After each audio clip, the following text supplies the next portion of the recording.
السلام عليكم ورحمة الله. ازيكم حبايب قلبي؟ عاملين ايه؟ يا رب دايما تبقوا بخير. قبل ما نبدأ اي حاجة نقول اللهم صل وسلم على سيدنا محمد. النهارده بقى هنعمل ايه؟ هنعمل النهارده عاشوره. عاشوره كل سنة وانتم طيبين، يعيد عليكم يا رب الايام بخير. هنعمل عاشوره سهلة وبسيطة جدا، وما فيهاش اي حاجة ولا مكونات كتير ولا اي حاجة. في 10 دقايق بس قبلها تنقعيها، و10 دقايق هتعمليها. ويلا بقى بدون كلام كتير، يلا بينا على المقادير. دلوقتي بقى هنعمل ايه؟ هنعمل العاشوره السهله البسيطه بتاعت ام ملك بقى الجامده جدا.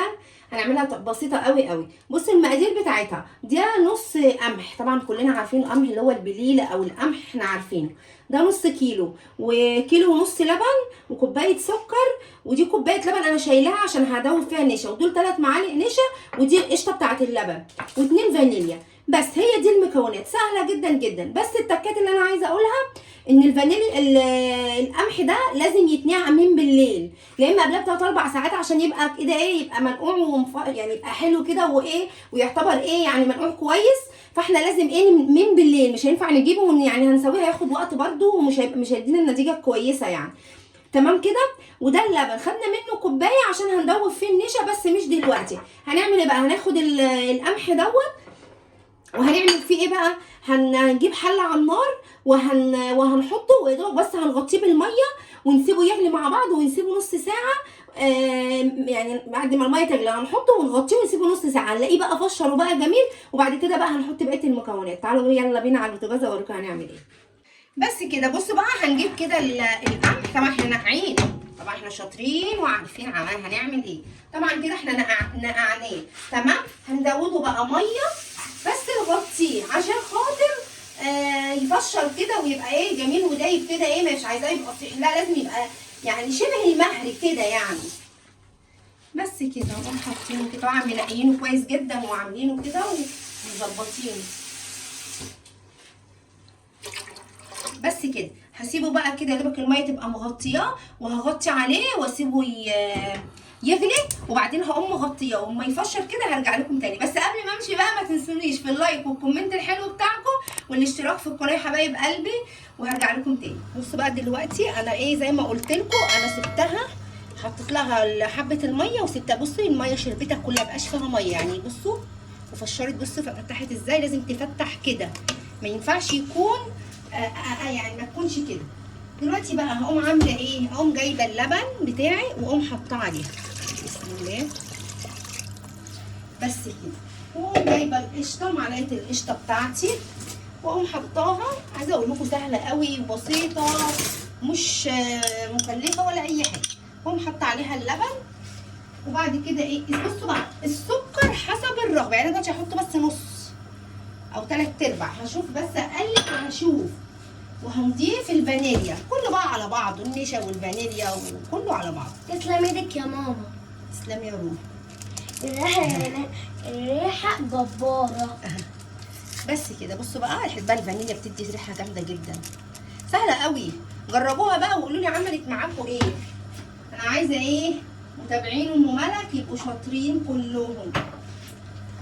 واجيب بقى، بصوا هجيب النشا اهي، هجيبها ونحط عليها كوبايه اللبن اللي انا سايباها بره البارده عشان ما تبقاش سخنه. وهقعد بقى اقلبها خالص وادوبها واحطها. هشوف بقى عايزه سكر، ما خلاش ولا تقيله ولا خفيفه. لو لقيتها خفيفه قوي ازودها طبعا ايه، زي سمك رز بلبن كده، كأنك بتعملي رز بلبن بالظبط. بس اهم حاجه تسيبوها من بالليل عشان تبقى بس ايه، تبقى ما تاخدش كمان سوا على النار وعلى البوتاجاز.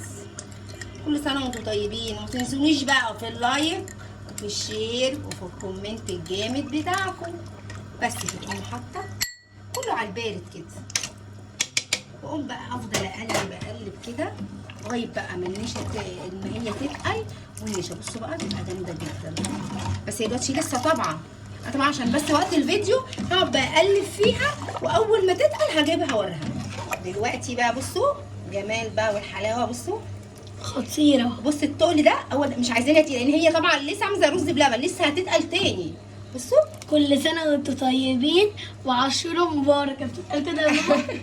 المهم كل سنة وانتم طيبين. كل سنه وانتم طيبين. وقولوا لي بقى مين هيصوم في يوم عاشوراء ومين هيبقى صايم. بصوا بقى اهي، بصوا بس كده، هي كده خلصت. يبقى حطيت كل المكونات بتاعتها على بعضها. النشا في عايزه اقول لكم حاجه، انا حسيت ان انا كنت حاطه 3 معالق نشا، لقيتها محتاجه معلقه نشا، دوبتها وشويه ميه، بس انا مش حاطه لها ميه، كله لبن، عشان كنت انا حطيت اللبن، فرحت حطيت لها يا دوبك بس دابت في حبه ماء صغيرين قوي، ورحت حطاهم عشان تتقل بس كده، ولسه هتتقل تاني. طبعا بقى اللي عايز مكسرات يحط، بس احنا ما بنحبش المكسرات، فما مش هحط انا مكسرات طبعا، مش هحطها وارميها عشان احنا مش بناكلها بالمكسرات.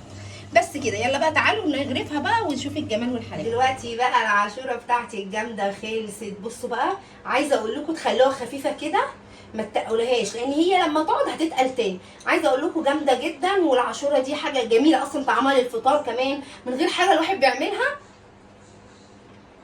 بجد تحفه، بجد تحفه. اتمنى ان انتم تجربوها. ما تنسونيش بقى في الاشتراك في القناه، تفعلوا زر الجرس، وتعملوا الكومنت واللايك الحلو. وقبل ما اقفل معاكم عايزه اقول حاجه، عايزه اقول يا ريت كلنا نتقي الله في بعضنا، ويا ريت كلنا نعامل الناس زي ما نحب ان احنا نتعامل. يعني لازم زي ما احنا نحب ان احنا نعامل الناس، يعني نعمل المعامله بالمثل. لو عملنا المعامله بالمثل كلنا اكيد هنعامل بعض كويس. بس هي دي المعلومه النهارده اللي انا كنت عايزه اقولها لكم. مع السلامه.